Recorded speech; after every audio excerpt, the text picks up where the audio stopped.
तो आप अब पूरे दिन में सिर्फ 3 ही काम किया करो। पढ़ाई करते समय बच्चे ये गड़बड़ कर देते हैं कि रिवीजन को भूल जाते हैं, तो रिवीजन जरूर करते जाएं। हम दोनों लोग दिमाग में एक बात को अच्छे से बैठा लें, क्या कि देखो यार, अब हमारे पास टाइम कितना रह गया है। आप ये मान के चलो, जनवरी, फरवरी, मार्च, अप्रैल, यदि हम पुराने शेड्यूल के हिसाब से चले तो अप्रैल और मई, है ना। अप्रैल में पेपर हो सकता है लास्ट में, या मई में हो सकता है, ठीक है। इतना मतलब 3 महीने हमारे पास है। 3 महीने का मतलब 90 डेज है। तो अब ध्यान रखो, 90 डेज जब हमारे पास बचे हैं, तो आप अब पूरे दिन में सिर्फ 3 ही काम किया करो। एक, पढ़ाई करना, दूसरा खाना पीना खाना, और तीसरा सोना। इसके अलावा जो भी आप काम करते हो वो सब बंद कर दो।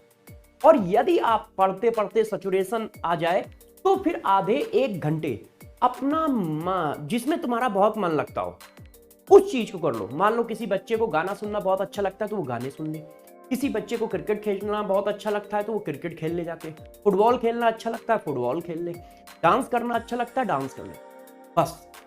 और पूरा टाइम पढ़ाई पे लगाओ। पढ़ाई करते समय बच्चे एक गड़बड़ कर देते हैं, तो उस चीज की भी एडवाइस मैं दे देता हूं। पढ़ाई करते समय बच्चे ये गड़बड़ कर देते हैं कि रिवीजन को भूल जाते हैं। वो पढ़ाई तो करते रहते हैं, 6-6, 8-8 घंटे पढ़ रहे हैं, मगर जो पीछे पढ़ चुके हैं उसका रिवीजन नहीं करते।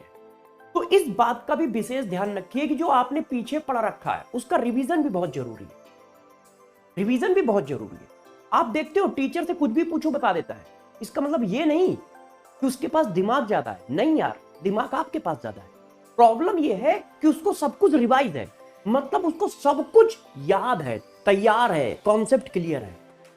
और यही तुम्हारे पास भी हो सकता है। आप टैलेंटेड हो, जो चैप्टर करंट में चल रहा होता है उस पर तुम्हारा परफॉर्मेंस बहुत अच्छा होता है, मगर वही चैप्टर जब 3 महीने पुराना हो जाता है तो उसमें परफॉर्मेंस अपने आप 30, 35, 40% गिर जाता है। क्यों? जो चीज मुझे आज आती है वो 4 महीने बाद हमें कम क्यों आ रही है? उसका रीजन है कि हम बहुत सारी छोटी बड़ी बातें भूल जाते हैं। तो रिवीजन जरूर करते जाएं। एक टाइम बना लें कि इस टाइम तो हम रिवीजन करेंगे, मतलब पूरे दिन में 1.5-2 घंटे रिवीजन के निकालें, केमिस्ट्री के भी, फिजिक्स के भी, बायो के भी। और डेली रिवीजन करोगे। कोई बच्चा कहेगा अभी सर 2 घंटे में कैसे रिवीजन होगा, है ना। बहुत सारे बच्चों की एक क्यूरी होगी कि सर 1.5 घंटे 2 घंटे में हम रिवीजन कैसे कर पाएंगे। तो बेटा कर लोगे, जब डेली करोगे ना तो वो प्रैक्टिस में आ जाएगा।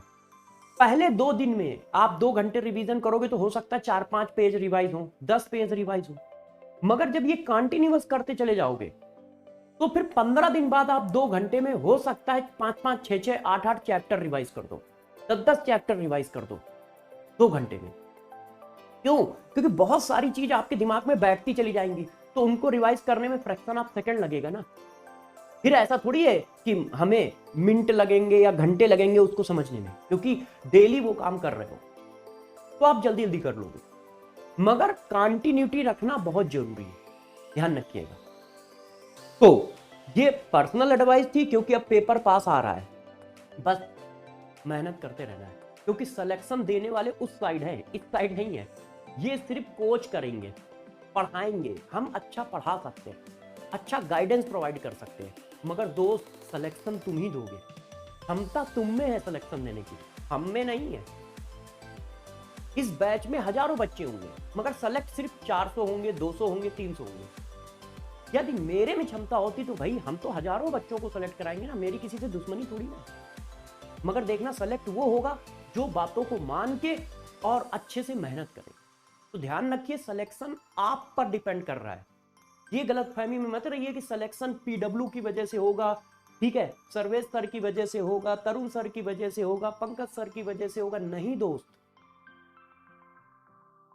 सिलेक्शन तुम्हारी वजह से होगा। हम लोग सब लोग मिलके अच्छा पढ़ा सकते हैं, अच्छा गाइड कर सकते हैं, मगर ध्यान रखना सिलेक्शन तुम्हें देने